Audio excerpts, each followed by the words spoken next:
8 horas, bem-vindos aqui à nossa série Líder Profissional, a terceira sessão e última da nossa série. A gente vem percorrendo aí toda semana, toda segunda-feira, e essa é a terceira segunda-feira.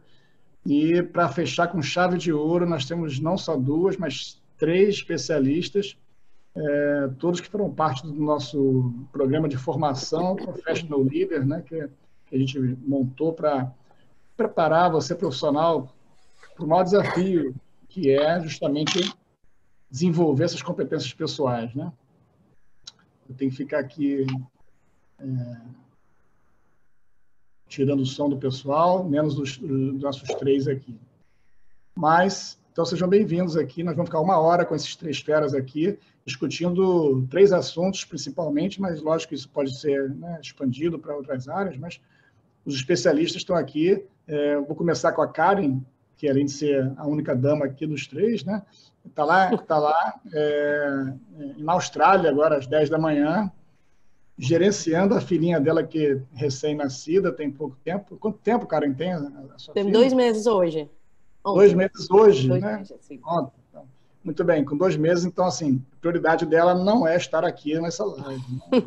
Entender isso, mas está encaixando ali. Ela já falou que a qualquer momento ela pode sumir, né? Porque ela vai amamentar, mas vamos aproveitar ela. Então ela vai ser a primeira, né? Daqui a pouco eu vou chamar.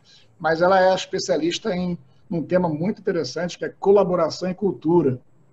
Então, assim, basicamente, cultura não é só... Ela está na Austrália, a gente está no Brasil, as culturas nacionais, mas cultura subculturas em todos os nossos agrupamentos humanos acabam sendo subculturas, que você tem a sua personalidade, você tem o seu próprio comportamento, que modifica, né? Então, eu faço parte de vários grupos, né, sociais, e cada grupo tem a sua cultura, né? E aí o desafio é como é que eles colaboram, como é que você consegue colaboração, que é uma palavra fantástica, né, que a gente precisa mais hoje em dia, mas ultrapassando essas barreiras de cultura. Então, a gente vai precisar ouvir dessa especialista nisso, como é que isso é necessário para o nosso dia a dia. Nós temos aí o Vitor Gonçalves, que é o nosso especialista de criatividade. Então, assim, você vê que se você bater um papo com ele meia hora, né, começa com um assunto e acaba em... Né, abre parênteses, a gente vai... É um mapa mental ambulante, né? A gente vai, assim, abrindo coisas, né? A criatividade vai aflorando, mas ela é muito necessária para o que a gente precisa fazer profissionalmente, pessoalmente, hoje em dia. E o Walter Krause, que além de muitas especialidades, aqui ele está defendendo a bandeira das habilidades cognitivas. Então, assim, como é que a gente percebe o mundo, como é que a gente lida com tanta informação, como é que a gente trabalha com ética, né, enfim, toda essa percepção do que é importante para a gente. Muita informação que a gente recebe, bombardeado de muita informação. Então, assim, eu estou aguardando esse debate, essa participação de todo mundo.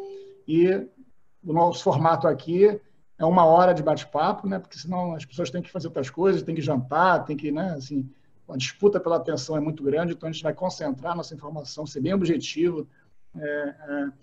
Eu peço que quem tiver a palavra, procure realmente falar aquilo que é o mais importante primeiro.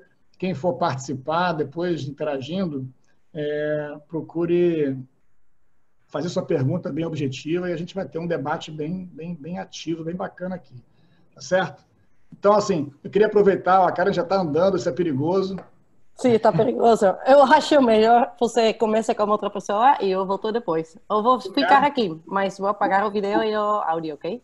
Então, vamos ao seguinte, eu vou começar com você agora. Você fala até puder. Aí depois, se não puder mais falar, você sai. Então, vamos lá, direto da Austrália. Karen, fala para a gente aí como é que essa parte agora, ainda mais, abordar esse tema do coronavírus, que todo mundo está falando, eu sei, ninguém mais aguenta mais às vezes, mas é importante que no momento de colaboração, que todo mundo está conectado, né? Fala um pouquinho disso, culturas diferentes. Na verdade, essa época é muito interessante para uma antropóloga como você. É bem interessante ver como as pessoas reagem dessa crise, dessa forma de receber ou seja, o social distancing, por exemplo, não sei como falar isolamento social. Não sei. Lá também é importante, não, eu espero. Aqui é um tema difícil. Eu acho que a gente está tentando fazer, tomar qual é a palavra? Social distance, a distância, mas ao mesmo tempo, nessa época, a gente quer ficar junto e quer abraçar e quer mostrar o carinho e quer mostrar o amor entre as pessoas. Então é difícil não poder ficar juntos e é interessante ver como as pessoas reagem disso. Eu acho que na rua também eu estou sentindo, você está andando na rua, aqui ainda posso parar 3 coisas, para fazer exercício, para comprar coisas do supermercado ou para ir ao trabalho, mas eu trabalho desde a casa. Então, as únicas 3 razões para que vocês podem estar na rua. Na rua mesmo, você anda e você acha que as pessoas também estão tomando a distância, mas também estão mirando ao outro lado para mostrar, eu não estou tocando você, não quero você tomar o vírus de mim, algo assim, mas não, eu acho estranho porque podemos mirar e podemos saludar e podemos dizer, oi, tudo bem, como está você? Podemos falar ainda, não temos que tirar a parte social de tomar a distância. Me estou explicando bem? Eu não sei. Isso é muito controverso, inclusive, né? Porque tem várias opiniões e eu ia justamente perguntar, minha pergunta para você seria assim, tem opiniões muito diferentes sobre isso, né, no mundo todo, né, aqui no Brasil também. Então, assim, tem um pessoal que defende, olha só, você tem que ser bem rígido, não pode sair para nada, a não ser para o essencial, ir para o mercado, tomar todas as precauções e voltar. E outras, eu posso correr, eu posso não sei o que está tudo vazio. Não, mas, assim, eu vi isso. Assim começou a Austrália também. Você tem que ser responsável mesmo, mas como o vírus está pegando e o número de casos está crescendo, o governo agora ficou mais rígido. Se você sai por outra razão que esses 3, vamos dar multa. Então você vai ter você tem que pagar $1.000, algo assim, que é muito. Sim. Então, eu sei que na Bélgica, na França, na Itália, você precisa preencher uma carta quando você anda na rua, para mostrar por que você está lá. Salvo-conduto. Salvo-conduto, exato. Na Holanda é mais flexível, na Holanda ainda... mas as regras estão, mas as pessoas não cumprem como as regras estão. Bom. Pois é justamente isso que eu queria perguntar para você. Quando você não tem assim uma maneira de você realmente forçar pela força, você imprimir uma regra pela força ou por uma maneira mais agressiva, você precisa conscientizar e que as pessoas colaborem. Então, a minha palavra assim, colabora. Como é que você consegue que as pessoas de culturas diferentes, que pensam de forma diferente, consigam colaborar para uma causa comum, né? O que você dá? Qual é a dica que você dá para que as pessoas possam deixar de lado as suas diferenças culturais? Eu acho que se eu tive a resposta, eu não estaria aqui, né? Pô, tem que dar Mas a pergunta é boa. Eu acho a comunicação, e na verdade, estou vendo na Holanda, na minha família, ainda eles estão sanos e salvos, afortunadamente. Mas do momento que alguém morreu da coronavírus, pegou mais em sério todo mundo.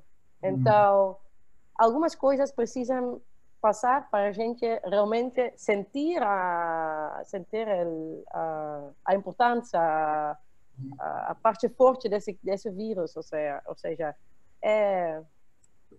Então, o que você está dizendo aqui, quando a pessoa sente na pele, é mais fácil a colaboração. Enquanto ela não está vendo como ameaça, ou que ela não está perdendo nada. Né? E todo mundo acha, não vai passar comigo, é só os velhinhos, as pessoas já débeis, que têm algum problema de saúde.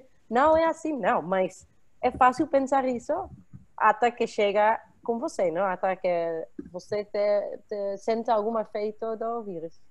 Então, não E aqui é a trabalho. mesma coisa. Todo mundo Esquecendo do trabalha. coronavírus agora um pouquinho. Saindo do Exato. coronavírus. Vamos trazer para o ambiente de trabalho profissional, empresarial, num projeto, ou numa atividade, alguma que você precisa da colaboração daquele grupo.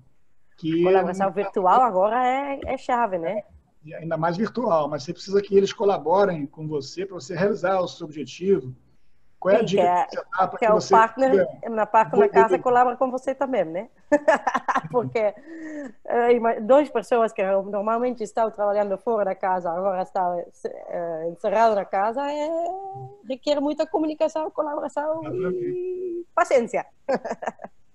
Mas qual é o conselho que você dá? Qual é a orientação que você daria para você conquistar a colaboração de um A grupo comunicação. diferente de você? Comunicar um ao outro. O que fazemos aqui na casa é cada domingo, a final da noite, sentamos como vai ser a semana de você, como é a agenda de você, como posso ajudar você. Tenho que sair da casa com as crianças, quem pode trabalhar em qual horário. É chave. E além disso, estamos tentando agendar um momento para um momento pessoal, uma hora para mim, uma hora para ele, porque você também precisa desconectar da casa ou conectar com você mesmo. Eu acho que o perigo de trabalhar virtualmente só, você está tão focada na computador, no trabalho, você não tem como desconectar. Normalmente você tem momentos para tomar um cafezinho, para caminhar um pouquinho, para sair, para realmente ter um mar, mas ficar só no computador não dá. Então você precisa tomar esse espaço para você e dar esse espaço para as pessoas na casa, né? Eu já ouvi que ela está chorando lá, não é verdade? Tá bastante. Já entendi, já entendi. Vou aproveitar o gancho assim. Vitor, como é que a gente consegue ser criativo numa hora dessa para poder conquistar a colaboração, fazer uma comunicação diferente, mobilizar, engajar o outro, perceber a importância de um objetivo que você precisa atingir, né? Que é, na verdade, quando a gente fala de liderança, a gente está falando de mover as pessoas para uma mesma direção, né? Então, assim, o governo precisa decidir para onde que ela quer mover, né, a população, né? Porque uma parte fala uma coisa, outra parte fala outra coisa, então tem uma certa problema aí. Mas uma vez que você defina essa visão, né, o que a gente tem que fazer, como é que a gente pode buscar meios criativos ou então assim qualquer coisa que seja pertinente aí dentro da sua área de inovação, que a gente está numa nova situação. Então só por isso é uma coisa que ninguém nunca passou aqui, ninguém nunca passou por isso que a gente está passando agora, né?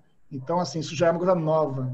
Como é que você vê isso e o papel da criatividade, né, e a inovação nesse dilema aí, nessa nova forma de trabalhar, de viver? Cara, eu vou dizer o seguinte, eu vejo o que a gente está vivendo, a relação da quarentena, a relação que naturalmente isso provoca dois efeitos nos sistemas de saúde e no sistema financeiro, na boa, para mim isso não é nenhuma novidade. O que a gente está vivendo aqui pode parecer estranho o que eu estou falando, mas tem que ser estranho para a gente sentir a realidade. A gente ser humano não é bom o suficiente para lidar com imprevisibilidade. E há quantos anos a gente já fala da expressão que todo mundo repete, igual papagaio de pirata, que é o mundo VUCA? Porra, já tem anos esse negócio. A gente repete. E dizendo que o mundo está mudando, cada vez mais a previsibilidade deixa de ser um fator real na tua vida e passa a imperar o imprevisto, o incerto. E quando pinta esse tipo de situação, o ser humano se desespera. Naturalmente começa a pintar a ansiedade, aí começa a fazer viagem no futuro, viagem na maionese, começa a elaborar cenários possíveis, mas não significa que o cenário possível vai se tornar um cenário provável.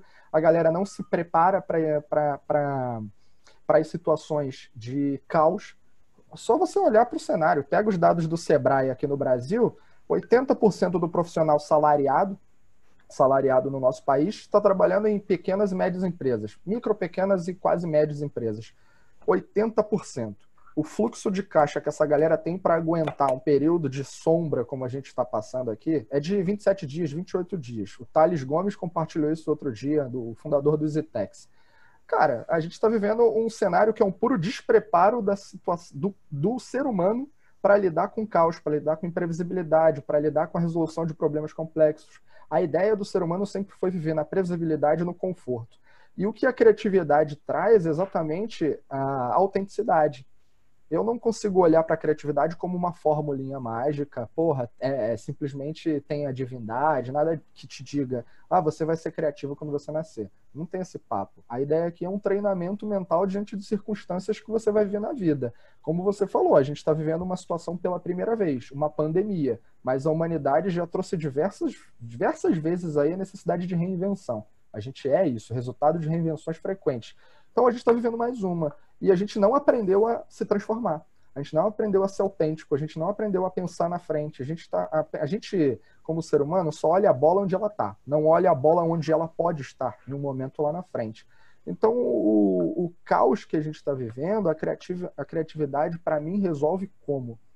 Agora é a hora de você forçar a barra. Na verdade, você está sendo forçado a fazer uma coisa que você não fez, a se adaptar, a lidar com a imprevisibilidade. A gente vem falando do discurso há um tempão. Agora é a realidade. Olha, chegou, não é mais discurso. E aí, o que tu faz? Então você precisa se adaptar. Essa adaptação forçada, ela mostra uma coisa que eu sempre falo, não eu, né? Um monte de autores aí. O Carl Jung falava, quando você tem a chance de mudar, normalmente é porque a dor bateu a tua porta. E quando a dor bate a tua porta, você tem um negocinho chamado escassez.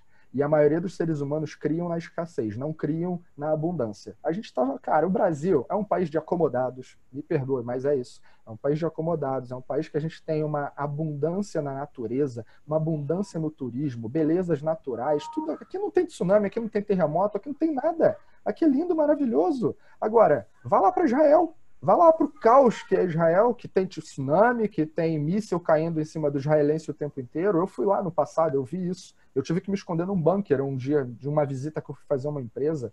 Os caras estão criando tudo de mais inovador lá porque a escassez impera. Enquanto a gente tem aqui o conforto, a comodidade, a previsibilidade, enquanto tudo isso fizer parte da nossa rotina, a gente vai ter dificuldade de ser criativo. Enquanto a gente não elaborar a falta, não elaborar a escassez, não elaborar a necessidade, que é a mãe de todas as invenções, a gente vai ter dificuldade. Não adianta fazer fórmula mágica, não existe esse negócio. Então eu acho que qual é a oportunidade forçada que a gente tem agora? É de parar de ser aquilo que... Isso eu falo até como, não só como empresa, mas como pessoa. A maioria dos seres humanos vive uma vida projetando o que ela deseja que o outro pense dela. Ele fica fingindo. Enquanto que agora a gente tem que ser autêntico. A gente está vendo uma realidade... Está falando de Facebook e Instagram? Cara, Instagram é a rede social esqueci agora, um dos 7 pecados capitais. Da luxúria. É isso, cara. A galera tá postando lá foto de carrão, de viagem, disso, daquilo, e não tem nada de errado. Eu também posto, nós somos seres humanos. Mas o fato é, a gente tem uma oportunidade agora de sermos muito melhores com base na escassez. A capacidade de reinvenção, ela tá batendo a nossa porta. A gente precisa fazer isso. Então a criatividade, ela... Sabe o que eu vejo depois disso tudo? A nossa forçação, o ambiente externo sendo opressor ao ponto de forçar a gente a mudar tanto os nossos hábitos e a forma de fazer negócios, a gente vai sair do outro lado com uma capacidade de olhar a criatividade como commodity. Eu vejo isso em algum momento. Para mim, em algum momento, a criatividade vai ser commodity. Resolver problemas complexos, commodity. Você vai precisar disso. Não tem jeito. Cada vez... Hoje é o coronavírus. Amanhã é outra coisa. E eu não estou falando que amanhã vai ter outro surto de outra doença, mas amanhã vai pintar outra tecnologia que vai abordar o mundo dos negócios de uma forma que tu vai acordar e vai falar, ferrou, meu negócio agora caiu. Lá nas minhas ações na bolsa, eu estou indo para o ralo. Então a necessidade de reinvenção, ela vai ser frequente. Isso não precisa ser gênio criativo para entender essa realidade. Até porque eu falo que criatividade é resultado de repertório. Criatividade é resultado do quanto você viveu. E aí, quando você está vivendo uma situação de dificuldade, de escassez, de necessidade, o que o teu cérebro faz é conectar o teu repertório com aquela realidade e buscar uma saída. Porque, no fim das contas, o que o teu cérebro vai fazer? Buscar alternativas para te proteger daquelas circunstâncias. É assim que funciona o jogo dentro da mente. Então, cara, no fim das contas, a criatividade vai ser... Ela hoje é cotada aí lá no Fórum Econômico Mundial como uma das 10 competências mais necessárias do mundo. E, de fato, vai continuar sendo. Mas ela vai ser commodity. Eu não vou te dizer daqui a 1, 2, 3, 5 anos, mas eu creio nisso hoje. Se você não tiver a capacidade de olhar para uma situação e ver 3 passos à frente, elaborar possibilidades e se preparar para quando elas aparecerem, o teu repertório lá atrás se conectar e dar uma resposta, pô, não adianta. Você não vai nadar uma piscina de 50 metros. Você vai nadar na piscina rasa lá que você não sai do lugar. Então, para mim, tudo é uma equação do mundo que a gente está vivendo baseado em o ser humano se acostumou à previsibilidade. No Brasil, especialmente pelas nossas abundâncias, mais ainda, nos tornamos acomodados. É só você olhar... Olha meu filho aqui atrás. É só você olhar a realidade dos ecossistemas de inovação. Eu sou um cara de inovação. Cara, eu não sei se tem mais alguém aqui que trabalha com inovação, e eu sou bem direto, né? O sistema de modelos de inovação no Brasil ainda são ridículos. Ainda são ridículos. É só a gente olhar o Índice Global de Inovação, que tem a PwC, o Sebrae, várias universidades do mundo que compõem fazem uma avaliação dos nações, mais de 129 países, considerando 80 critérios que julgam o que é inovador ou não. O Brasil está chegando lá na casa dos 70. A gente está atrás da Costa Rica, está atrás do México, está atrás não lembro dos outros países, mas a gente está atrás, cara. E considerando que a gente é o 5º maior país de extensão territorial do planeta. Porra, a gente está perdendo aí extensão territorial para a Rússia, segundo é o Canadá, depois a China, Estados Unidos por conta do Alasca, e depois é o Brasil. E a gente está ocupando 66 no ranking. Cara, isso é uma piada. Então a gente não tem ainda a real capacidade de dar respostas rápidas quando a imprevisibilidade bate a porta. A galera bate muito a cabeça. E por quê? Se acostumou com o que é cômodo, com o que é previsível. A gente viveu muito tempo no conforto. Então eu acho que a oportunidade que a gente tem agora é linda, é maravilhosa. Tem que abraçar esse negócio e falar, cara, é hora de eu ter autenticidade e coragem. E na boa, até só para te passar aí a bola de volta, coragem, se você pegar a palavra coragem, o prefixo é cor. Cor vem de coração. Na boa, não tem coragem se você não tiver coração. Se você não fizer a coisa com crença, com vontade, com tesão. Vai dar errado? Vai, mas aí você acerta depois de novo. É a vida. Só que a maioria das pessoas não tem esse mindset. Elas querem só acertar. Elas querem só o previsível. Elas querem a coisa boa. Pra tu ser criativo, tu tem que errar, cara. Não tem jeito. Tem que se permitir o erro, a falha, o fracasso. Se tu me deixar, eu vou falando aqui um monte de maluquice. Não, calma. Eu estou até vendo a Alice com um sorrisinho aí, depois eu quero saber por que ela está pensando nisso, mas segura aí, Alice. Agora, você falou uma coisa que assim, vai contra um pouco da nossa ideia de que o brasileiro é criativo, dá um jeitinho, se vira, é maleável, é não sei o que e tal. Então, assim, a gente pensa que o brasileiro é um povo criativo, que dá jeito, dá um jeitinho e se adapta, resiliente, mas, quando você vê lá, não é tão bem assim, né? E aí, deixa eu aproveitar falar uma outra coisa, que assim, você falou coisas ali que realmente são importantes, sobre repertório, sobre como desenvolver essa competência de criatividade, como vai ser necessária para o dia a dia, né, do cotidiano, vai virar um commodity. Então, assim, vou até já fazer um gancho com o curso do Vitor, né? Então, dentro do nosso programa, ele vai fazer justamente o curso de criatividade, ou seja, você vai conseguir aprender dentro do programa lá como desenvolver essa competência, que não é uma coisa que você nasce com ela necessariamente e você, pronto, eu sou criativo. Você pode desenvolver, né? E aí ele vai dar o caminho lá, né, no programa, né? Deixa eu agora chegar no Walter. Eu estou parecendo né?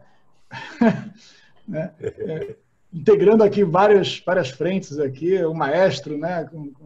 Mas eu queria que o Walter falasse um pouquinho dessa questão da cognição, né? Dessa percepção do que está acontecendo aqui e como é que você deve desenvolver, como é que a gente pode lidar com essa questão das habilidades de cognitivas aí que a gente precisa fazer. Vai, Walter, agora é contigo. Eu vou aproveitar um pouco aí a fala do Vitor, que ele coloca algumas posições importantes.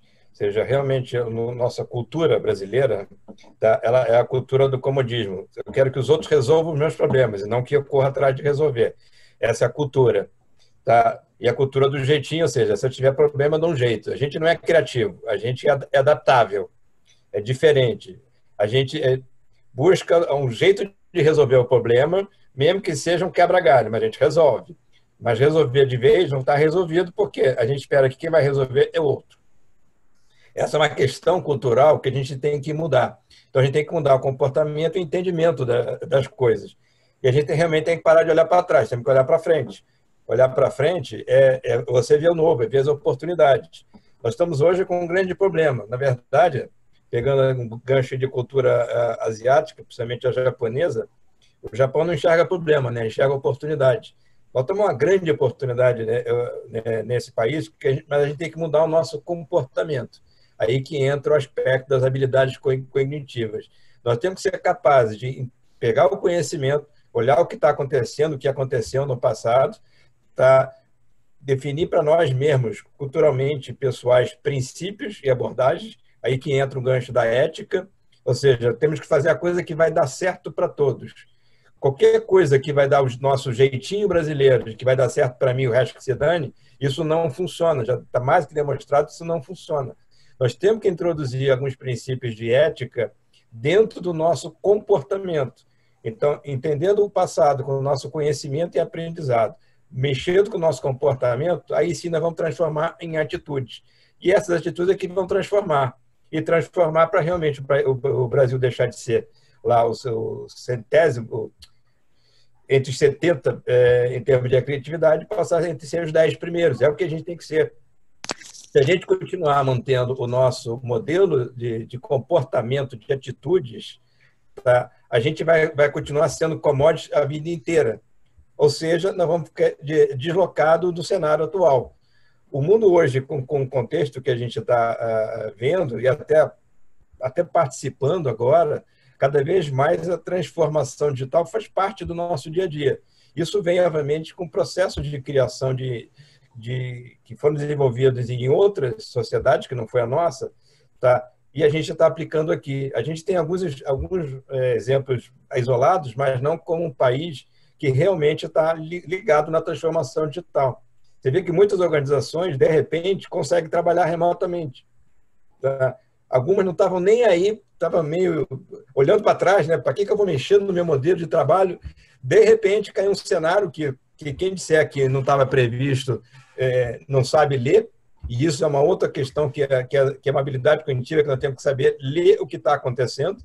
Esse cenário de uma doença dessa, primeiro, já aconteceu em séculos passados. Tá?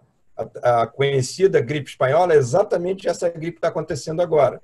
Óbvio que nós estamos num contexto totalmente diferente, mas o efeito foi o mesmo. Ela se espalhou pelo mundo inteiro, causou um dano no mundo inteiro. Tá? E a gente, séculos depois, a gente ainda sofre com um processo desse. Por quê? A gente realmente não está preparado, não tomou uma atitude adequada para se preparar. Está lendo os problemas e está tomando as ações. É a terceira, em menos de 20 anos, é a terceira onda de gripe forte que a gente passa. Será que o mundo não aprendeu? Tá? Essa agora tem um efeito um pouco maior em função da capacidade dela de se propagar muito rápido em grandes volumes. Então, não é ela que está impactando, ela está impactando todo o sistema. Tá? E não só o sistema de saúde. Tá? O efeito dela é muito maior que o sistema de saúde. Ela impacta muito mais coisa. Tá? Se ela realmente deixar... Não é à toa que a maioria dos países está botando todo mundo em casa. Mas os governantes não tiveram a sua habilidade necessária de entender os dados e ver a necessidade de uma ação urgente. Poucos países tiveram uma ação rápida. A maioria teve uma ação tardia. Essa capacidade de ler os dados, se basear em informações realmente corretas e aí tomar decisão, e tomar uma decisão rápida e assertiva, essa é uma habilidade que a gente vai ter que desenvolver, e esse é o objetivo do curso de habilidade cognitiva. Como é que a gente desenvolve esse tipo de habilidade? De você capturar conhecimento, fazer o seu discernimento adequado e tomar uma decisão rápida e assertiva, de maneira que a gente aplique o senso de urgência, a gestão do tempo necessário para que as ações realmente se concretizem rapidamente. E com aquela situação, né? O Vitor também puxou a questão da criatividade. Nós temos que tomar decisões sabendo que podemos errar. Podemos não, que vamos errar em alguma delas. Em vez de não tomar a decisão, é melhor você tomar uma decisão, ser capaz de adequá-la rapidamente, na medida que perceber que ela não foi a melhor, do que simplesmente ficar parado e tentando esperar que o mundo se resolva sozinho. Tá? É importante realmente esse envolvimento do indivíduo que quer liderar uma transformação, dele fazer essa liderança no sentido de entender os dados, se basear em questões técnicas adequadas, cuidado, porque hoje a informação ela se prolifera de todas as maneiras possíveis. Nós temos que realmente se arcar de informações que sejam de nível mais confiável, e aí sim ter essa capacidade de entender o cenário e poder aplicar rapidamente. Isso aí. Realmente a gente não aprende. Inclusive, não vou nem falar dos passados, mas assim, observando os países que tiveram problemas anteriormente, né? Assim, a própria China, depois a Itália e tal, e a gente aqui esperando que no Brasil não vai acontecer assim não, vai ser diferente, né? Então, assim, ainda tem gente pensando nisso, que aqui é diferente, não vai acontecer como aconteceu lá, e aí quando acontece, aí já é tarde demais. Eu quero agora abrir aqui a nossa interação, e já vou chamar a Alice, que está ali, ó, com os seus risinhos né? Quero saber o que você está pensando, Alice. Fala aí. Vou até tirar teu som, já botar teu som. Pode falar. Oi, gente. Boa noite. Está me ouvindo? Muito bem. Sim, ouvindo. Eu gostei muito da fala do Vitor, porque ela fez um contraponto muito interessante com tudo que eu ouvi, né? Quando ele diz que a gente, na verdade, acaba não explorando a criatividade porque a gente tem abundância, é um ponto de vista muito interessante, porque sempre na vida de gerente de projetos, onde a gente está sempre trabalhando muito na área de planejamento, as pessoas acabam nos vendo, às vezes, como pessoas muito cartesianas, que usam pouco a criatividade. Então, eu achei muito interessante esse contraponto que ele fez, que, assim como o Walter também complementou, eu imaginava que fosse o contrário, porque justamente a gente, por resolver tudo no momento da execução, por a gente ter uma cultura de se planejar tão pouco aqui no Brasil, a gente acaba tendo que ser criativo, mas, na verdade, eu acho que a palavra que o Walter colocou é perfeita, que é a gente tem que se adaptar àquele cenário que a gente tem que resolver a qualquer custo. E eu achei isso muito interessante, esse contraponto que o Vitor fez. E eu queria fazer uma pergunta, justamente fazer essa provocação de como você relaciona a criatividade dentro de um ambiente planejado. Assim, de como esses dois estão conectados, esses dois temas, o planejamento e a criatividade. Valeu, Alice. Me botou aí o Vitor em xeque. Quero ver agora. Ele é bom, ele é escorregadio, ele vai sair com uma outra, né? Ele vai jogar para você de volta. E chamou de vai peixe. ter uma opinião diferente, então gostei da provocação, achei legal. O cara me chamou de peixe ensaboado, vocês viram, né? Tá gravada essa parada aí. Não, então, Alice, muito bom.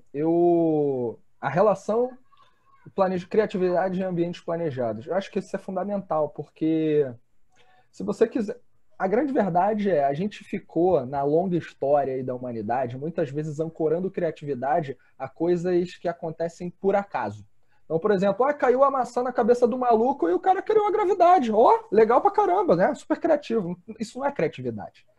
Ele teve uma percepção que é baseada na sua capacidade de enxergar o todo. Na sua capacidade. Porque a verdade é a seguinte, a maioria das pessoas olha o mundo pelo buraco da fechadura, ao invés de abrir a porta e permitir todo o conteúdo que existe ali, fazer uma leitura e sem fazer julgamentos precipitados, né? Acho que esse é um ponto importante. E quando você olha para tudo aquilo que deu muito certo ao longo do tempo, você olha para Facebook, por exemplo. O Pons falou do Facebook aí, citou em um contexto, então vou pegar o Facebook. O Facebook é maravilhoso como um business, como negócio, porque o cara fez um teste. Ele fez um teste em cima de uma percepção que ele teve, o Zuckerberg teve uma percepção. Ele fez um teste em cima daquela percepção. Deu certo. Aí ele começou a trabalhar de maneira incremental e iterativa para que as novas percepções, as novas hipóteses em cima daquele contexto que ele tinha validado antes, ele queria validar novas. Dá ou não dá? Vai ou não vai? Faz sentido ou não faz? Então ele começou a rodar. A gente fala hoje de agilidade na gestão. Agilidade é na boa. Para mim, a expressão ou a palavra ágil, gestão ágil, desenvolvimento ágil, é legal pra caramba quando a gente coloca isso numa expressão marqueteira para vender projeto, para vender tudo. Porque, no fim das contas, o mundo precisa disso, sempre precisou, essa é a verdade. O cara lá estava fazendo agilidade, estava rodando o modelo ágil sem usar esse nome. É igual Design Thinking. Design Thinking é maravilhoso, existe há mais de 100 anos. Só que, marqueteiramente, ganhou nome na década de 70, 80, e legal pra caramba. A gente gosta de rótulos, né? Para simplificar o nosso pensamento. A gente não quer pensar muito. Mas quando você olha o que o Zuckerberg fez, ele foi rodando ciclos interativos incrementais, usando microplanejamentos, ao invés de tentar ter a previsibilidade do todo, porque ele já sabia que era impossível prever o todo de acordo com a dinâmica que as coisas mudam no mercado. Então, para mim, o que é a criatividade nesse momento de planejamento? Se a gente está olhando para um projeto de um software, por exemplo, eu não vou ficar prevendo toda a realidade do que aquilo pode fazer, do que aquela ferramenta, depois de pronta, fará. Eu vou entender qual é a realidade que ela é capaz de resolver agora. Sabendo o que ela é capaz de resolver agora, eu vou me planejar para resolver o agora e não tentar abraçar o mundo inteiro. A busca de planos megalomaníacos, de querer abraçar o todo, ela está ancorada ao que eu falei antes. É a vontade do ser humano de querer ter previsibilidade e de não querer errar. E por que a gente não quer errar? Porque a gente vem de uma cultura que está ligada à Revolução Industrial, em que eu sou pago, a pessoa é paga para fazer, não é paga para pensar. Então, se ela sai da curva ali, faz qualquer outra coisa diferente, chibatada, toma chicote. A ideia da punição e da falha, elas são antagonistas, mas elas, na verdade, elas são importantes. A gente fazer uma reflexão. Eu errava no passado, eu era punido. Hoje eu tenho que aplaudir o fracasso. Porra, como é que eu mudo isso dentro de uma organização? A maioria das pessoas não está preparada para pensar desse jeito, até que toma um tombo. Aí a verdade é, você, por exemplo, esse modelo que eu usei como referência o Facebook, que eu acredito que é um modelo criativo para planejamento, fazer microplanejamentos de acordo com a realidade que você é capaz de absorver, perceber no agora, é uma realidade que você, na maioria das vezes, só vai implementar com a dor. Só vai implementar com o tombo. Cultura ágil, que para mim é a resposta para isso tudo que a gente está falando aqui, é uma realidade que é muito fácil de entender, mas ela é muito difícil de implementar. Então, a maioria das pessoas, de novo, quer previsibilidade. Ela não quer olhar o pedacinho, quer olhar o negócio pronto. Quer dizer, não que o pedacinho não esteja pronto, né? Ele também ele é pronto. Mas não quer trabalhar a evolução. Quer trabalhar o conforto, quer trabalhar o previsível. Então, eu acho que quando a gente adota um modelo que faz microplanejamentos ao invés de abraçar o todo, a gente tem a capacidade de fazer um discovery acelerado, de elaborar as nossas hipóteses, experimentar as nossas hipóteses e com elas aprender. Quando a gente tem dados, o resultado criativo aparece. O Walter falou isso. A gente precisa de dados para tomar decisão. A era que a gente está vivendo é uma era de dados. Hoje tem tecnologias para ajudar nesse processo, mas eu aposto muito em práticas como Design Thinking e Startup para você rapidamente, 5 dias, uma semana ou até menos tempo, validar rapidinho o que está acontecendo na cabeça do consumidor e, baseado no feedback, ter uma resposta criativa. Cara, é batata. Eu não sei aí, ô Karen, se essa expressão é comum para você. A gente fala aqui que é batata, cara, isso sempre acontece desse jeito. Mais ou menos isso. É potato. Não, batata sim, entendi, mas então, não entendi o que queria fazer com a batata agora. É batata. Quando você tem dados, quando você investigou uma situação, quando você fez um trabalho investigativo mais profundo e elaborado, quando você entendeu a cabeça do consumidor e do contexto que está inserido, a criatividade simplesmente aparece. Você não precisa usar o canvas da criatividade de Einstein, da Disney ou de qualquer coisa. Gênio da lâmpada, né? Hã? Deixa eu te aproveitar. Gênio da lâmpada. Vocês já estão vendo que o Vitor tem ideias diferentes sobre um monte de coisa aí, né? Então, depois, Vitor, bota aqui no chat a sua semana, que você vai fazer agora uma semana aí de hacks aí, de agilidade, né? Então, quem quiser ouvir mais sobre as ideias diferentes do Vitor, aí pode se inscrever aí, é gratuito. Ele está fazendo uma semana inteira aí dos hacks, né? Mas deixa eu abrir agora para o Wesley, que está aqui, e depois era tinha um que desistiu, então. Era o Leonardo, voltou agora até. Então, Wesley, contigo agora. Boa noite, pessoal. Boa noite. Boa. Tudo bem? Olha só, a minha participação é no sentido, na afirmação do Vitor com relação à fartura, que a gente não desenvolveu a nossa criatividade por conta da nossa fartura.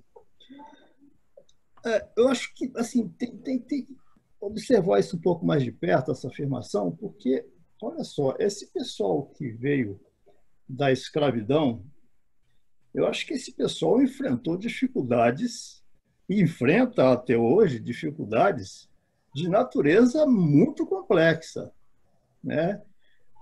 Se por acaso isso se é uma dificuldade que não conseguiu disparar o processo criativo, eu fico imaginando qual dificuldade é que vai fazer com que isso aconteça. E tem que ter o repertório, né? Pois mas não é só a dificuldade que gera não é só a dificuldade, exato. O elemento é que empurra. Mas... Vai lá. Wesley, eu fiz bom ponto que tu está colocando. Poucas pessoas sabem o que eu vou falar agora, mas antes, eu sou designer e neurocientista, né? Mas antes disso, eu fiz história, fiz faculdade de história. Abandonei no meio do caminho, mas eu amo história. E uma das coisas que a gente conecta, se for levar ao pé da escravidão e tudo, era o perfil das pessoas no comando naquela ocasião, a forma como a gente foi colonizado e tudo isso. Porque eu citei aqui como exemplo, na escassez como resultado de sucesso, Israel. Israel, quando você olha lá qual é o nível de atuação do comando na nação, é uma visão de progresso focada. É basicamente o seguinte, não sei se vocês já ouviram falar no conceito da sociedade 5.0. Sociedade 5.0 é o uso das tecnologias a favor do bem-estar humano, a favor da qualidade de vida do ser humano. A gente tem muita tecnologia aqui no Brasil, mas o quanto isso é direcionado efetivamente para algo que melhore as nossas vidas em escala? A gente não tem muito isso de maneira aplicada.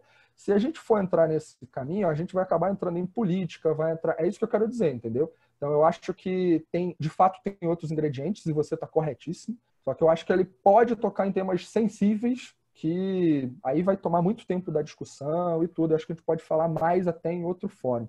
Então, você tem razão, tem um elemento de sofrimento que a gente já viveu na nossa história, mas tem outros componentes como governo, tem componentes como vontade política e outros fatores. Então, eu acho que uma das coisas que a gente tem que levar em consideração aqui é que a escassez ela é um combustível que te permite, talvez tentando refrasear, é um combustível que te permite ser o gatilho. Ela pode ser um gatilho para você despertar a criatividade. Isso pode não acontecer com algumas pessoas. De fato, pode não acontecer. E aí, sabe qual é a resposta que eu complementaria? Tem muita gente que vive o padrão do coitadismo. O cara sofre, mas ele não desperta o mindset, não vira o gatilho para, não posso ser o coitadinho. Eu tenho que fazer uma coisa diferente para mudar essa realidade. Mas tem gente que não. Tem gente que é o coitadinho e quer ser o coitadinho. Sofreu e preserva aquela realidade lá. É a vítima. Então, se você for olhar lá os padrões de sabotadores da mente humana, um deles é o da vítima. É o cara que vive uma realidade, ele critica tudo e todos, mas ele não consegue fazer a autoconsciência, ter a autogestão, o autogerenciamento e, por consequência, não consegue sair daquela realidade. Então, acho que eu vou falar disso lá no curso de criatividade. O quanto a influência da cultura, o quanto a influência da sua capacidade de se conhecer pode te levar para, em um cenário de escassez que você viveu, para o cenário do coitadinho, para o cenário do vitimismo, ou para o cenário do esse foi o gatilho para mudar. E eu posso usar isso como exemplo para mim.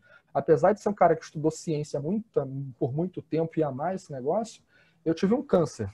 O Ponte sabe disso, ele ouviu numa palestra aí, que a gente foi, inclusive quando a gente se conheceu, eu tive um tumor de testículo, com 30 anos. E eu tô super bem e tal, fiquei curado. Mas a realidade é a seguinte, até então eu sabia de tudo o que poderia provocar câncer em mim. A alimentação, a falta de prática de exercícios, várias coisas, sabia de tudo. Mas eu não tive o gatilho para me fazer ter o próximo passo para mudar a realidade que eu estava vivendo. Eu pesava 15 quilos a mais. Minha pressão arterial era horrível, era 14/9, enfim, era um lixo. Minha qualidade de vida era horrorosa. E aí eu tinha eu não conseguia ter a consciência de que aquela era a minha realidade. Quando bateu o câncer, aí eu mudei. Aí eu comecei para academia, aí eu comecei a me alimentar melhor, aí eu comecei a mudar toda a minha realidade. Então, esse cenário de escassez, para mim, funcionou. Eu sou o case que funcionou para mim, mas eu não posso garantir que vai funcionar para todo mundo. Então, por mais que tenha estudo, intelecto, cara, tem um negocinho aí que é a ação que você desenvolve, e ela vem da coragem, ela vem da tua visão, do repertório, que como a gente falou, e o Ponce também falou, o que me conecta com o que eu quero lá na frente. Eu pensei, cara, eu tenho 30 anos, eu não posso morrer agora, tá louco, eu preciso fazer várias coisas, eu tenho uma missão aqui, e a minha missão ela era muito clara, sempre foi. Então esse tipo de coisa vira combustível para somar na escassez uma vontade de mudar, de criar coisas novas. Então eu acho que tem muito essa consciência, autoconsciência e o teu repertório que te conecta com propósito. Então tem várias conexões. Criatividade não é um negócio simples, mas ele vai virar commodity, eu tenho certeza. A gente vai precisar desenvolver uma visão orientada a propósito, uma visão orientada a sentido de vida, uma conexão muito forte com o que eu resolvo na minha vida e resolvo no trabalho. Eu acredito que cada vez mais as pessoas vão deixar de ser qual é o teu rótulo profissional? Caguei, não interessa esse negócio. Quem é você como ser humano? Porque vai se tornar tudo uma coisa só. Na verdade, nunca deveria ter deixado de ser. Então, isso tudo tem impacto na criatividade, cara. É porque, por acaso, eu toquei em um só, né? Eu acabei puxando o lance da escassez. Beleza. Vamos lá, obrigado. Obrigado. Valeu, Wesley. Obrigado aí pela pergunta. Agora é contigo, Leonardo. Não, é bem na linha que o Victor tá pensando aí, na questão de ser criativo. É porque, assim, a criatividade ela acaba nos levando à melhoria contínua, né? Só que, assim, diversas vezes a gente acaba esbarrando na dificuldade de pensar fora da caixa, porque eu vi uma palestra uns dias atrás que falava justamente sobre o modelo de escola que a gente tem. As empresas, as fábricas, etc. e tal, eles pensam no quê? No profissional pronto, porém um profissional que também seja diferente. Aquele profissional quadrado que vai se encaixar ali no processo dela, mas também que seja um profissional que pense fora da caixa para poder ter essa melhoria contínua. E muitas vezes falta isso no processo de concretude da sociedade em si. Porque eu não vejo que há uma permissão disso, né? E aí eu solto para vocês. Como que a gente pode fazer com que as escolas, o padrão escolar que tem hoje, não influencie tanto a ponto de prender as pessoas na hora de conseguirem pensar fora da caixa e executar e ir além, trazendo soluções realmente para a sociedade? Então, vamos fazer com que o engessamento, né, do processo educacional não impacte tanto nessa questão de você pensar fora da caixa? É isso? Posso ajudar na resposta? Claro. Tá. Não tem, obviamente, receita pronta, mas não é um processo simples.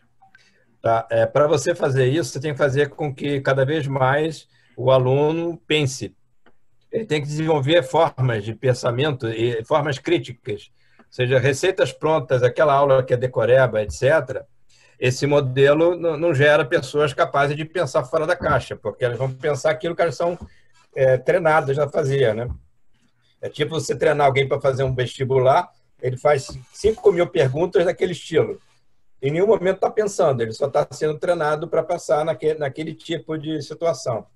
Para você realmente fazer com que as pessoas trabalhem e pensem diferente, você tem que fazer realmente um trabalho de formação em que crie um aspecto crítico. Então, e para mexer nisso, tem que mexer no sistema de educação e principalmente mexer nos professores. Porque se o professor também não tem essa capacidade, como é que ele vai ensinar essa capacidade? Tá? O professor, para fazer isso, ele tem que ter uma formação, tem que estar sendo atualizado constantemente. Então, não é um processo simples e rápido de ser feito, mas tem que mexer em todo o ciclo de desenvolvimento do aluno. Para aí sim ele chegar no final e ser capaz de pensar diferente. Senão ele vai pensar... Uma travadinha aí, não volta? É. Mas aí, deixa eu aproveitar esse gancho aí da educação e falar com a Karen. Karen, você veio da Holanda, já morou no México, já morou no Brasil, já morou em Singapura, isso que eu sei, né? E agora está na Austrália. Se você já morou em algum outro lugar, pode falar também aí, mas assim, você já passou por muitas culturas e o sistema educacional é diferente, né? Como é que você contribui aí para essa questão? Alguém descobriu uma forma melhor? Eu queria engajar com o que estava falando o Walter, que é o ADKAR, que é uma metodologia de mudança, né? O change management. Sim. E para chegar às pessoas querer mudar o comportamento, primeiro eles precisam entender porque essa mudança seria importante, né? E as pessoas estamos entendendo, talvez, que mudar é importante, mas querer mudar o comportamento é diferente. Deixa um segundinho, por favor. Aqui, a criança está chorando forte. Que bom que você voltou, né? Mas daqui a pouco você volta de novo. Eu estou curioso para poder... quero conhecer, hein, Karen? Cadê? Que bom. Linda, linda. Então, depois quando você acalmar ela aí e puder voltar, me responde aquela questão sobre as várias culturas que você já passou e o que você viu diferente nesses modelos, né? Agora estou vendo... Desculpa. Estou vendo que o que eu gosto de ver, não sei no Brasil, na verdade, não sei como está aí, não sei como está lá, mas o sistema na Holanda, por exemplo, agora chegou a crise, né? E todo mundo deveria ficar em casa. Dentro de 48 horas, todas as escolas mudaram a linha. Todos os pais mudaram de ser também maestras. Todas as pessoas têm que dar educação na casa. Essa é uma mudança muito grande e essa requer muita criatividade, muita flexibilidade e é uma adaptação enorme. Ninguém falou, vamos tomar férias agora, vamos esperar a que isso passe. Não. Todo mundo na Holanda e aqui na Austrália foi assim também. Eu não sei como foi isso na América Latina, porque na verdade não tenho muito contato agora com as pessoas da parte da educação. Mas aqui estamos todos voltando mudando toda a linha dentro de pouco tempo. Não estamos pensando, vamos parar, vamos ver o que passa, vamos esperar o que esse vírus vai e depois avançamos a educação. Não, foi diferente, foi assim, de um dia a outro quase. Foi, ok, vamos em linha. E você veja, os professores mostram muita flexibilidade, estão dando aulas nas noites para as crianças poderem participar. Estão aprendendo ao mesmo tempo, porque essas professoras ou maestras nas escolas não estão acostumados a dar aulas em linha, mas agora todas as crianças também têm que ficar em casa e tomar educação em linha. Isso mostra a importância da educação. Aqui na Austrália, na verdade, o primeiro-ministro falou muito tempo dizendo não vamos cerrar as escolas, a educação é muito importante. Ao final, eles ainda não cerraram, mas foi importante, tive uma pressão pública, eu acho, política, porque a parte política é outra tema para falar dessa crise, né? E como o presidente brasileiro, todo mundo sabe como ele reacionou, né? Igual que o Trump. E todo mundo tem uma opinião disso também. Eu acho ouvir como as culturas reagem dessa crise muito interessante e mostra a parte básica da cultura. Agora não temos como esconder ou como mudar. Sim. Ok, vou deixar você. Ela venceu, né? Mas assim, isso significa que é um exemplo de ser criativa, né? De conseguir participar de um toque desse aí com um neném chorando aí, mostra a incrível capacidade de adaptabilidade, criatividade. Não era planejado assim, né? Planejei ter as crianças na escola, eu aqui, com toda a tranquilidade, poder falar com vocês. Mas chegou a crise e aqui estamos todo mundo na casa.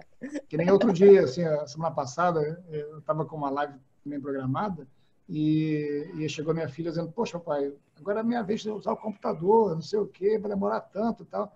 Eu falei, pô, vamos negociar, participa da live comigo. Ela sentou do meu lado e bateu papo com vocês aí, com o pessoal e tal, e achou super interessante. E tal. Então a gente conseguiu unir, né, convergir aí os objetivos, ela se distraiu. Eu acho que a crise... Na hora você tem que inventar. Eu acho que, ao final, a crise vai dar... Eu acho que a crise, ao final, vai dar muitos benefícios e muitas coisas boas. Eu espero que o mundo vai melhorar com a adaptação e a crise e tudo, mas vamos ser mais unidos, mais fortes, a todos os níveis, né? Parte da família e parte global. A Carla estava querendo mais informações sobre a cultura colaborativa, mas eu acho que isso vai ser tema do curso de colaboração em cultura da Karen aí, cara. Carla, eu sugiro que você faça o curso dela, hein? Mas já... Olha, estamos faltando só 8:55. Eu queria abordar uma última pergunta para todo mundo, quem quisesse também. O Alberto também quer fazer uma perguntinha. E aí, em seguida, a pergunta do Alberto, eu queria que vocês já pensassem sobre a ideia da expressão que está sendo usada aí, que eu gostei muito, que é o novo normal.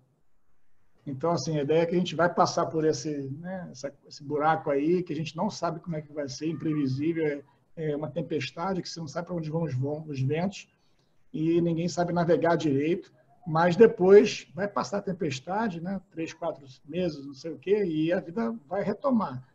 Como vai retomar é chamado desse novo normal, porque não vai ser como era antes, né? Então, como é que as pessoas devem se adaptar nesse processo? Mas, Alberto, faz a sua pergunta aí.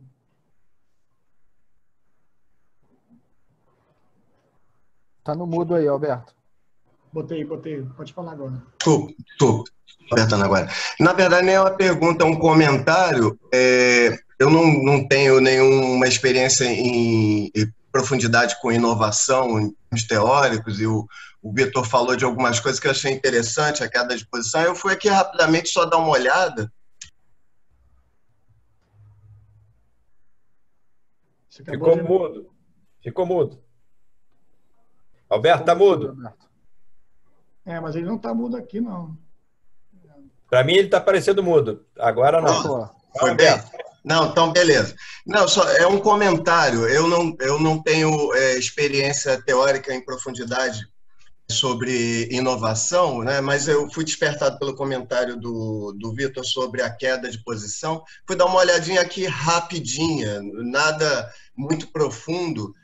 Aí eu acabei descobrindo aqui que esse índice ele é composto obviamente, o Vitor tinha citado, são 80 itens e tal, é bastante complexo, mas tem minha avaliação muito precária, muito rápida aqui, é que, na verdade, assim, ao contrário que a gente pudesse, de maneira muito prematura, pensar, ele é bem abrangente em termos de infraestrutura do país, né? E o que me ressaltou aqui a atenção é quando eu comecei. Ele tem uma coisa que se chama insumos de inovação, que é uma série de fatores que compõem esse ranking. Aí eu entrei nesse site, né, do índice global.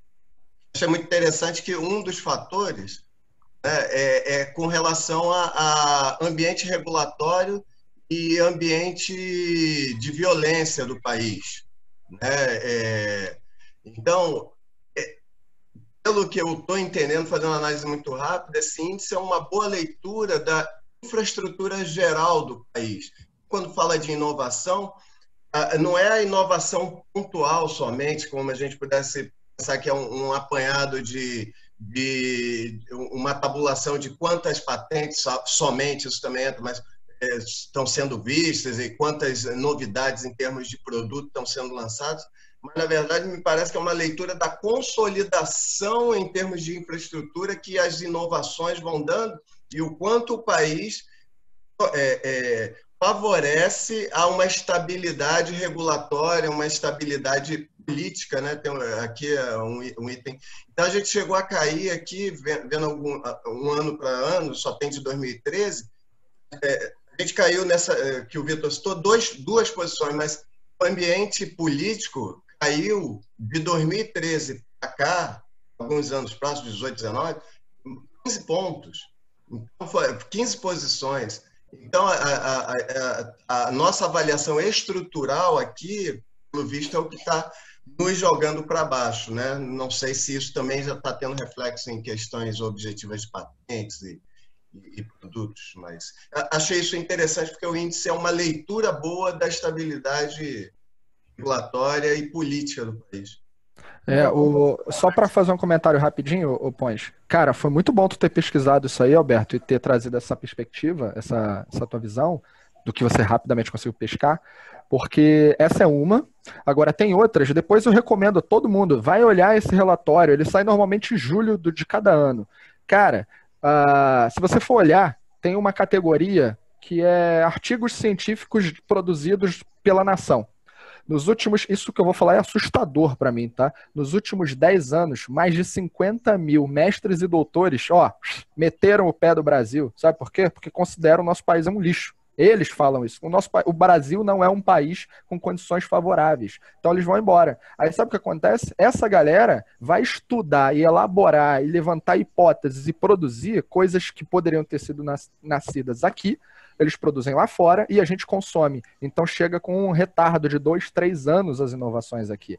Pesquisa é importante, a participação da universidade é importante, a atuação do governo é importante. Então o relatório ele pega dezenas, 80 pontos aí, 80 critérios, e você trouxe um e tem todos esses outros aparatos que se juntam para formar a posição do ranking. Tem até preço para fazer registro de marca e patente. Até isso tem, é um dos critérios. Então é uma fonte maravilhosa para você ver como anda a nação em relação à inovação de maneira muito abrangente. Sem querer abusar do tempo, só para fazer o gancho rapidinho do que ele falou, uma neurocientista, a Suzana Herculano, né, que ela, algum tempo atrás, inclusive, ela foi uma das que determinou o novo número, né, de neurônios do cérebro, que era tido por 100 bilhões, passou para 80 bilhões. Ela diz, falando de repertório, né, ela diz assim, a gente trabalha com o que tem. Então, se o homem das cavernas fosse imaginar uma nave espacial, ele imaginaria essa nave feita de paus e pedras, né? Porque o repertório dele é aquele. Então, o que ele vai imaginar vai ser sempre construído em cima do que tem. E ela é um caso desse. Ela ficou muito triste, deu até uma entrevista com o Roberto Dávila, ela não queria sair do Brasil, mas as condições, de novo, políticas e regulatórias e incentivo à pesquisa nacional, tiraram as opções dela, ela saiu do Brasil. Saiba, ela saiu, ela ia sair nessa entrevista. Então, é muito interessante que a construção do país, em termos de regulação, em termos políticos, estabilidade, isso influencia diretamente, e aí a perda de cabeças, de cérebros, vai ocorrer por isso também, né? Então, resta saber se... Aí, voltando para o nosso tema final aqui, se isso vai mudar essa nova realidade que vem aí, né? Então, assim, eu vou já promover essa última discussão. Queria saber um pouquinho de cada três, que sejam, assim, bem, um pouco mais concisos do que foram até agora, mas eu queria, para todo mundo poder falar, mas eu queria saber sobre a sua opinião. Como é que vai ser esse novo normal e como se preparar para ele? Quem quer começar? Karen? Quem sabe como vai ser o novo normal? Eu acho, eu espero, na verdade, não sei. Eu acho que a gente vai ser mais friendly, mais kind, com mais carinho, não sei a palavra. Mais amigável. Mais amigável. Eu acho que tem diferentes níveis, né? O parte micro, na família, você vai ter, eu espero que a gente vai ter mais comunicação, mais entendimento entre um e outro e ser mais unidos. Eu acho o nível das empresas também, mas as empresas agora estão vendo as partes eficientes e deseficientes do trabalho virtual, né? Eu acho que no futuro as pessoas podem trabalhar mais virtualmente. Por outro lado, muitas pessoas podem perder o trabalho agora pela crise, mas também porque a empresa está vendo que sua participação é muito pequeno. Não sei se isso, mas quero dizer que agora vamos ter mais visibilidade da força das pessoas, do valor das pessoas. Então, também pelas pessoas é importante mostrar que você pode trabalhar na casa, você pode ser autoeficiente, e são skills, habilidades novas, né? Para muitas pessoas essas são habilidades novas. Então, eu acho também que vamos ter mais um comportamento diferente da empresa. E a nível global, ou dentro do país, eu espero que os políticos, as pessoas que têm forma de votar, as pessoas vão ter mais,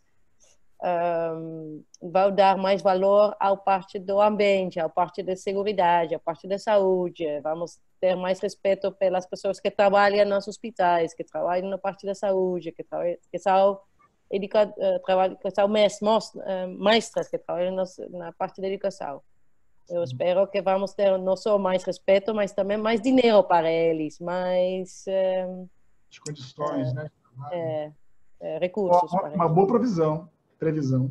Eu acho que é por aí mesmo, né? Walter, eu espero.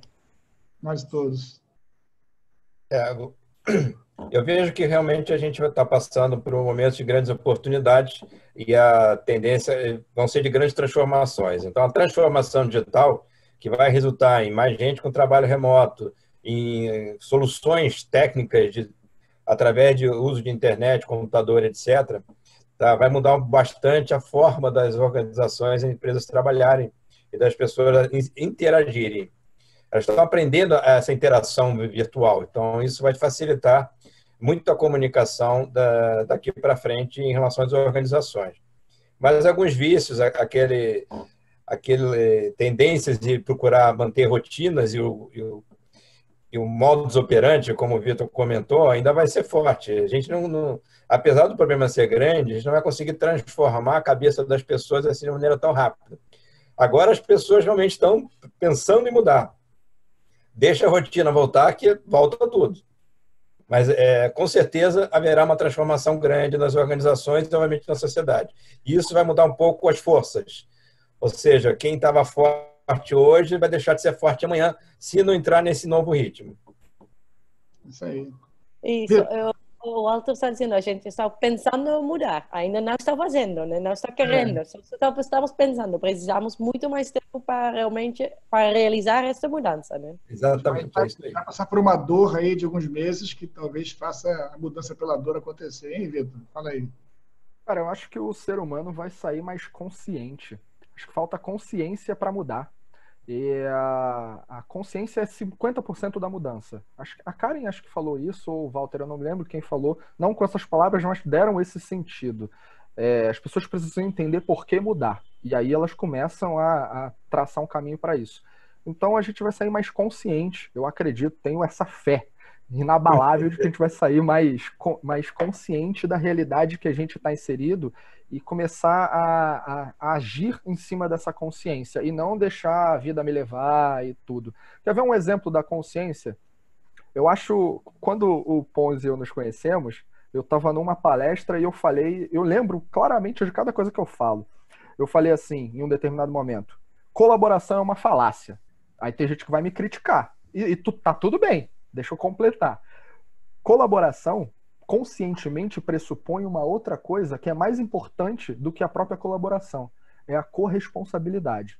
A maioria das pessoas quer ajuda, pede a colaboração. Pô, me ajuda aqui, cara, bora fazer um negócio junto. Mas na hora de pegar o resultado, se der ruim, opa, lava as minhas mãos. Então, isso é consciência. Ter consciência é entender que colaboração envolve corresponsabilidade, envolve compromisso, envolve corresultado. E isso não é um negócio que a maioria das pessoas está disposta a encarar. Então, acho que a consciência que vai sair, vai emergir ao final desses dessas semanas aí, ou meses, enfim, vai trazer oportunidade da gente enxergar com muito mais propriedade tudo. E a gente vai poder fazer escolhas melhores. Escolhas de trabalho, escolhas de decisões estratégicas, escolhas de liderança. Acho que tudo vai ficar mais claro. E quando você tem clareza, você tem poder. Pô. Essa, para mim, é a perspectiva. Ana, eu vou completar aqui só a minha visão também. Assim, ouvi bastante de pessoas como vocês aí ao longo desse tempo. E no final das contas, a gente fica pensando, poxa, ok, a gente vai ter mais proximidade. A Karen falou sobre a família, né, sair mais unida e tal.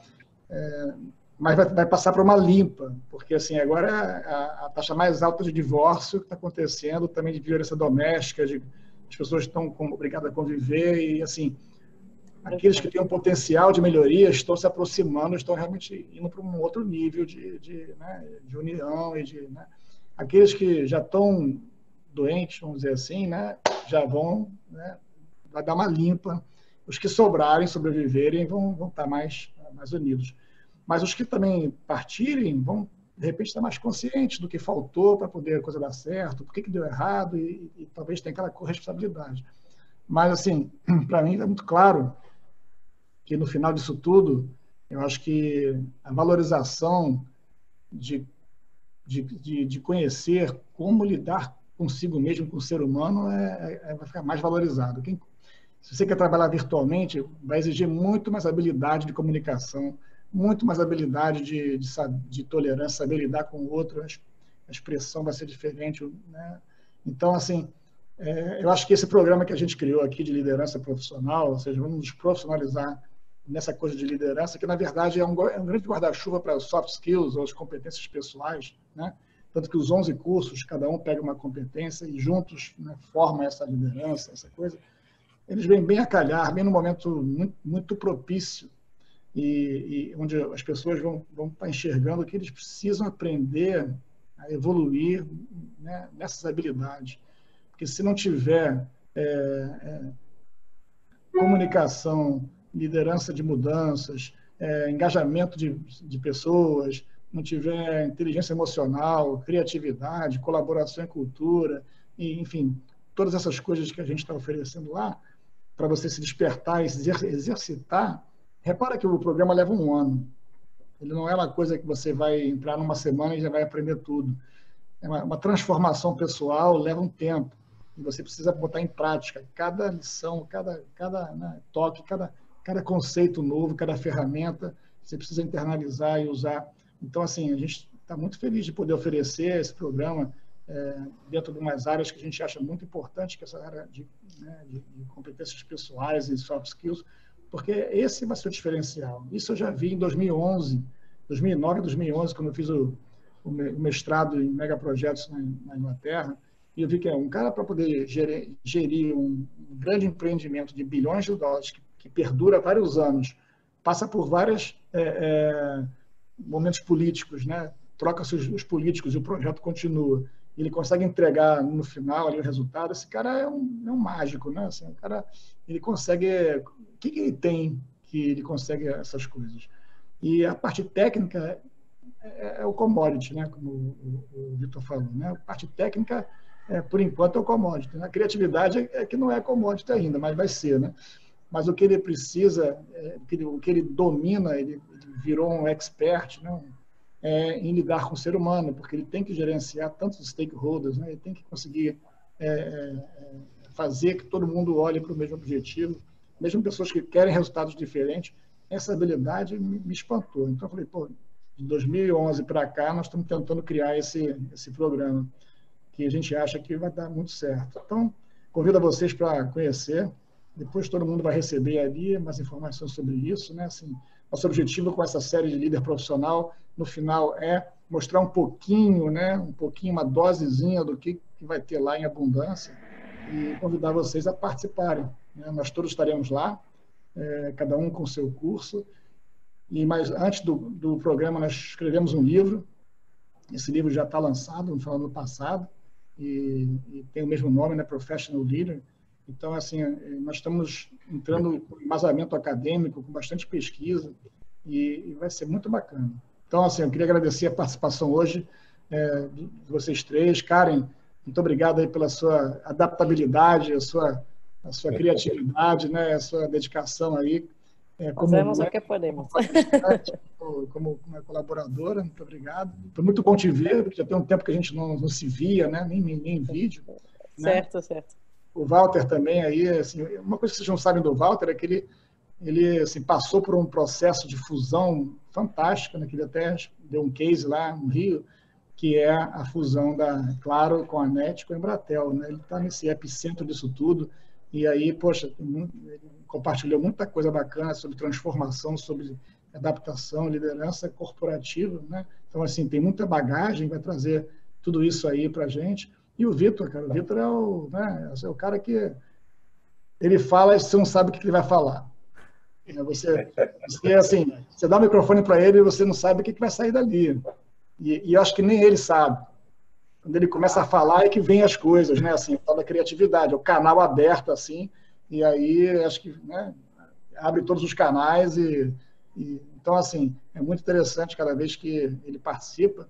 Teremos outros eventos com ele, tem essa semana da Consciência Ágil que ele vai fazer, e eu vou trazer ele aqui de novo para falar sobre outro assunto em abril.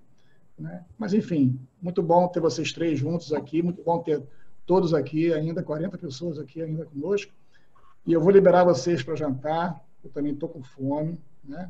E agradecer aí a participação mais uma vez de todo mundo. Alice, obrigado aí pela participação, né, o Wesley também, que está sempre conosco, e todos os outros que participaram hoje aí, tá bom?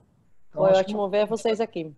Boa noite para vocês. Prazer, galera. Bom, obrigado aí. Boa noite a todos. Tchau, gente. Obrigado. Bye. Tchau, tchau. Novo normal nos aguarda. É isso aí. Boa noite. Tchau, tchau. Boa noite. Bye. Tchau, pessoal. Obrigado. Valeu. Boa noite, John Boy. Boa noite, Mary Ellen. Aquela coisa toda.